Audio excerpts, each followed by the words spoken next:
नमस्कार दोस्तों, मैं उत्तराखंडी कमलेश कांतवाल आपका स्वागत करता हूँ।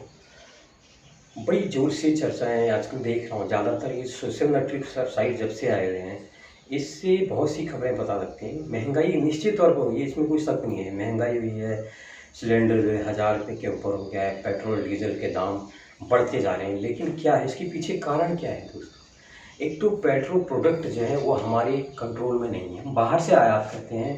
पूरी तरह से हम लोग विदेशों पर निर्भर हैं। पूरे देश, पूरी दुनिया में इसके दाम बढ़े हैं। भारत भी उससे अछूता नहीं। अपने पड़ोसी देश, आप श्रीलंका और पाकिस्तान को ही देख लो। पाकिस्तान में 200 रुपये लीटर पेट्रोल जा रहा है। ये चीज़ों के दाम निश्चित रूप से सब जगह बढ़े हुए हैं। इसमें कोई एक खास उस सरकार को दोष देना बिल्कुल उचित नहीं। लेकिन कभी ये लोग ही, जब लोग सत्ता विपक्ष में थे, तो ये लोग बड़े प्रदर्शन और ये सब करते थे।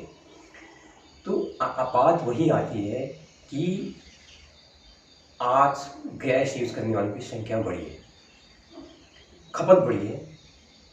डिमांड, जब तक सप्लाई डिमांड को मैच नहीं करेगी, महंगाई को आप निश्चित तौर पर नियंत्रित नहीं कर सकते। ये आपको समझना चाहिए।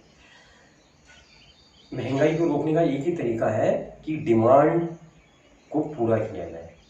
जब भी डिमांड पूरी नहीं हुई किसी भी आइटम की हो, जब उसकी डिमांड बढ़ गई है, हम सप्लाई नहीं कर पाएंगे, तो निश्चित तौर पर उसकी कीमत बढ़ेगी ही बढ़ेगी। तो इसलिए इसमें सरकारों को, जो भी सत्ता पक्ष विपक्ष, सबको इस पर बैठना चाहिए। एक नीति तय करनी चाहिए कि भैया जो कुछ चीज़ें हैं जो अमीर गरीब सबके लिए ज़रूरी है, नमक है, सब्जियां हैं, कुछ गिनी चुनी सब्जियां हैं, कुछ दालें हैं, चावल है, गेहूं है, दूध है, इनके दाम निश्चित कर देने चाहिए कि निश्चित इस तरह से कि भैया इस लिमिट से ऊपर उसको बाज़ार में बेचने की अनुमति नहीं दी। जो उन लिमिट से बाहर बेचता है उससे ज़्यादा की उसको अनुमति नहीं देनी चाहिए। ऐसे लोगों को पनिश करना चाहिए। ये एक प्रकार से ओवर रेटिंग है। ओवर रेटिंग को बढ़ावा सरकार को नहीं देना चाहिए। इसीलिए सरकार जब इन चीज़ों पर विचार नहीं करती है तो उस पर कभी दमानी का पक्ष लेने का आरोप लगाया जाता है, कभी अंबानी का पक्ष लेने का आरोप लगाया जाता है। ये ठीक है, कृषक का बहुत बड़ा योगदान हमारे देश में, लेकिन उद्योगपति भी कहीं पीछे नहीं है। हजारों लाखों लोगों को रोजगार उद्योगों से मिला हुआ है। सारे लोगों को कृषि से रोजगार मिल पाना संभव नहीं है। जितने उद्योग हैं वो हमको रोजगार देते हैं, ये भी सही है। तो सरकार को एक सामंजस्य बैठाना चाहिए जिससे न तो कृषक नाराज हो, न उद्योगपति नाराज हो। सबकी एक साझा नीति, एक कॉमन पूरा सबकी राय मशवरा लेके कुछ न कुछ नीति महंगाई पर बनानी चाहिए। तो बहुत से लोग इस पर एक कटाक्ष करते हैं। जो सोशल नेटवर्किंग साइट है उनका काम ही कुछ नहीं है, उनका काम सिर्फ कमियां निकालना है। वो लोग कोई उपाय, कोई तरीका तो बता नहीं पाते हैं कि महंगाई कैसे कम की जाए। एक निश्चित रूप से एक कारण है हमारे देश की बढ़ती आबादी को नियंत्रण करना ही होगा। और जितने लोग जो आबादी बढ़ा रहे हैं, एक जो परिवार सीमित का जो एक पैटर्न गवर्नमेंट ने बनाया कि भैया इतने से ज़्यादा सदस्य नहीं होना चाहिए। अगर किसी परिवार में वो सीमा सरकार के द्वारा निर्धारित पर परिवार सदस्यों की संख्या अगर बढ़ती है तो उन लोगों को सरकारी सुविधा से वंचित किया जाना चाहिए। यही एक तरीका है। नहीं तो देखो, हमारे देश में इतने शरणार्थी आए हुए हैं, करोड़ों रुपये, अरबों रुपये तो हम लोग शरणार्थी में खर्च कर देते हैं।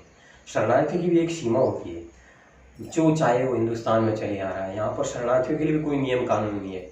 लोग पूरी दुनिया से घूम के हिंदुस्तान में आते हैं, भारत में आते हैं, और यहीं भारत के लिए वो लोग समस्या बनते हैं, आतंकवाद बनते हैं। कल की जो शाहीन बाग की घटना है वो क्या है, वहाँ पर अधिकतर लोग रोहिंग्या है, उनके साथ वहाँ के लोग, वहाँ की महिला एक सिर्फ धर्म आधारित प्रदर्शन कर रहे हैं। धर्म आज की तारीख में बढ़ते हैं विज्ञान के समय, धर्म कोई चीज़ नहीं है। जो लोग धर्म को आधार मान रहे हैं वो मूर्ख हैं, वो बेवकूफ़ लोग हैं, इससे ज़्यादा कुछ नहीं है। जब हम आर्टिफिशियल कृत्रिम बुद्धिमत्ता की बात कर रहे हैं तो हमको कुरीतियों को त्यागना ही होगा। आज नहीं तो कल जो इन कुरीतियों के साथ चिपका रहेगा वो खुद ही स्वतः खत्म हो जाएगा। ये आप निश्चित लिख के लीजिए। जिसकी वैज्ञानिक और तकनीकी सोच के लोग हैं वही आगे बढ़ सकते हैं। लेकिन सरकारों को भी कुछ न कुछ नियंत्रण जरूर करना चाहिए किसी भी चीज़ में। सबसे पहले तो जनसंख्या नियंत्रण के लिए निश्चित रूप से कानून लाना चाहिए। तो महंगाई, बेरोजगारी, जो सारी समस्याएं हैं, उसकी जड़ अगर देखा जाए तो जनसंख्या ही है। तो जो भी विश्व की परिदृश्य हो रहे हैं, वो रूस यूक्रेन का युद्ध हो रहा है, उसकी वजह से भी प्रतिबंध रूस पर लगे हैं। रूस भी एक बहुत बड़ा निर्यातक देश था पेट्रोल प्रोडक्ट का, तो वो भी निर्यात नहीं कर पा रहा है। तो ऐसे ही हम लोगों को एक वैकल्पिक स्रोतों पर ज़्यादा ध्यान देना चाहिए। हम पेट्रोल प्रोडक्ट पे अगर डिपेंड रहेंगे तो बहुत ज़्यादा किसी की अर्थव्यवस्था कभी भी स्थिर नहीं हो सकती है। हमारी सबकी जो अर्थव्यवस्था है वो पेट्रोल प्रोडक्ट पर डिपेंड हो गई है। जब तक हमें पेट्रोल प्रोडक्ट को अपने अर्थव्यवस्था से बाहर नहीं करेंगे, इसका विकल्प नहीं खोजेंगे, तो हम लोगों की अर्थव्यवस्था कभी भी स्टेबल नहीं हो सकती, स्थिर नहीं हो सकती। इस ओर भी हमें ध्यान देना चाहिए। सरकार चाहे जितना खर्च करे, वैकल्पिक ऊर्जा स्रोतों पर सरकार को निवेश करना चाहिए। वहाँ पर शोध के लिए लोगों को उत्साहित करना चाहिए। जो लोग ऐसे इनोवेशन नया स्टार्टअप लेके आते हैं, उनको सरकार को बढ़ाना चाहिए। दोस्तों, आप भी कुछ राय दीजिए, कैसी लगी आज की बात, मैं आपसे सुनना चाहता हूँ। बहुत बहुत धन्यवाद दोस्तों, नमस्कार।